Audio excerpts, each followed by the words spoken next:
have a brand new startup and you are so excited that somebody is going to invest $50,000 into your business, or maybe $100,000, maybe $150,000, who knows? It's a lot. It's more than you've ever made in business, and you are so excited. And then the next week, they want you to make changes, and they want you to make changes again.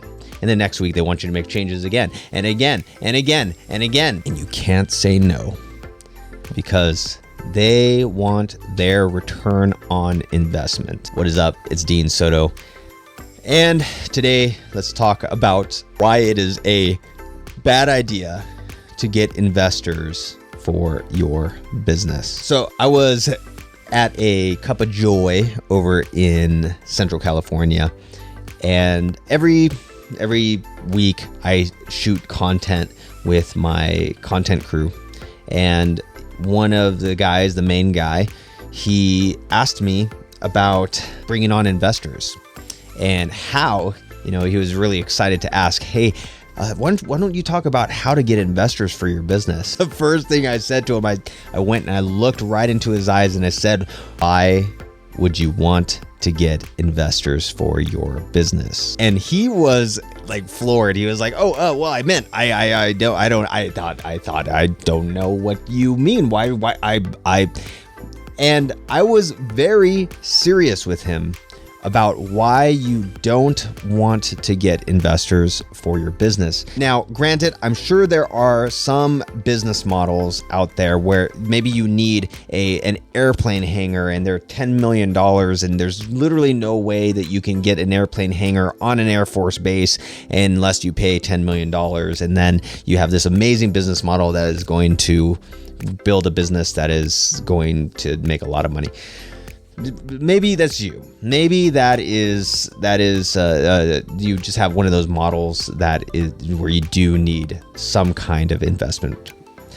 However, for the 99.9999%, most businesses do not need an investor. And in fact, having an investor, especially in the beginning, can really cause a lot of detriment to your business. So anyway, he had asked me, and I just told him exactly what I told you, is that, when you bring on an investor, you are going to be the bitch to the boss now. Like you are somebody's bitch because they want to have their money given back right away as fast as possible. Okay. Plus they have equity in your business or something like it. Depends on what you agreed to. They want their money, their initial investment back, plus they want the cash flow until you buy them out, whatever that buyout agreement is, right? And so immediately you have a boss. Did you start this business? Did you want to start a business so that you could have a boss, that you had someone bossing you around because you are beholden to them because they want to get their money back? No, you didn't start this thing for that reason. You started it so that you could have freedom, right? Well, that said, when you take on an investor, you lose all of your freedoms because you are beholden to them getting their money back. And so I explained this to him, and it was funny because you could tell a light bulb went on in his head, and he said, not too long ago, I brought in an investor for one of my other brands, and we were just talking about it. He was going to bring in the money, and I had the vision of how things were going to be.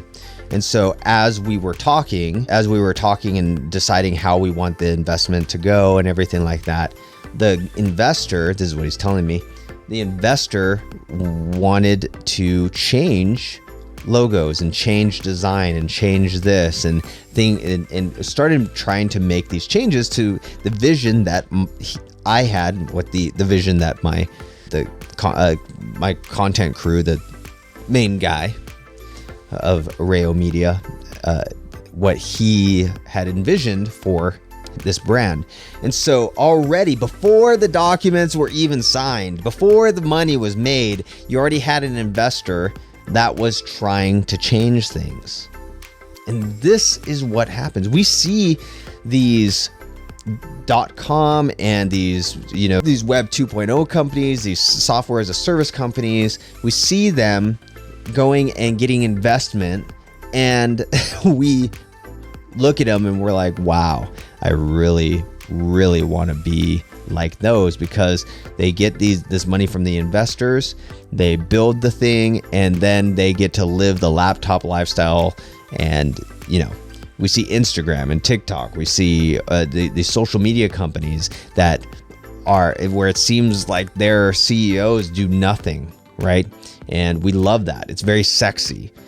But what you don't see are the hundreds or thousands of companies where they get investment money, the company is not doing very well, the investors are pissed, and they even sue sometimes the people who the investors will sue the people who they gave their money to, right? When you take investment money, it feels like, think of any time you've gotten anything for free. You don't value it. You don't work hard for it. You don't do anything, right? And speaking of which, I just noticed that I needed to be somewhere, but I'm not going to be there. Anyway, so you feel like because you got it for free, that you really don't have an obligation to it. It's very hard to work for it. So on the one hand, you have the investor who's constantly trying to change things, and then you have the person who got the investment where they don't have to necessarily make a profit. They don't need to start with revenue, right? They're immediately they're looking for an investor, and they're getting money for nothing. And that is just one of the worst starts to any business, because you already have your runway, quote unquote, right? And so you don't really have that desire to build and grow and so on and so forth. Now, keep in mind, it could work out perfectly. You might have the best type of investor, and you might be great at taking that investment and using it well. But in my experience, I've never seen it work out that well, okay?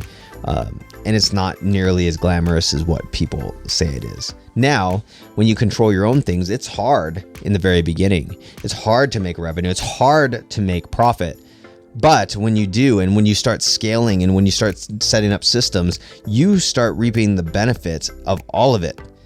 You start seeing, holy crap, I built this thing in a way where I don't have to work anymore, because I have all of these people who, because I've been disciplined and I know how to make money, I bring in the money, and I bring in money for my workers, and they don't have to worry about having a job or not having a job, because I am bringing in profit and revenue.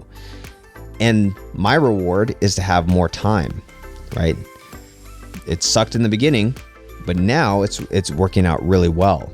And that gives me more time to build more things for my business, which then brings more revenue, which can then mean more people that I hire. And then that can mean more free time for me to then go build a business, more business stuff. And it's just a cycle, and it's fun and it's enjoyable. Was it enjoyable in the very beginning? No. Would it have been nice to just have $200,000 to relax with? Yes. But it would not be nothing compared to what this is now. So that said, I highly recommend that you do not get investment in the very beginning. Learn to make profit. Learn to make revenue. It will suit you more than just getting money for nothing. And it will show you how hard it is to start building that kindling that can lead to a wildfire in your business. So anyways, Dean, go check out prosulum.com, prosulum.com. If you have a business and you want to learn how to systemize your business the easy way, go to systemizeinfive.com, all spelled out, systemizeinfive.com. It's my free video course on how to scale and automate and systemize your business in as little as 5 minutes a day. So, all right, this is Dean, and I'll catch you in the next video.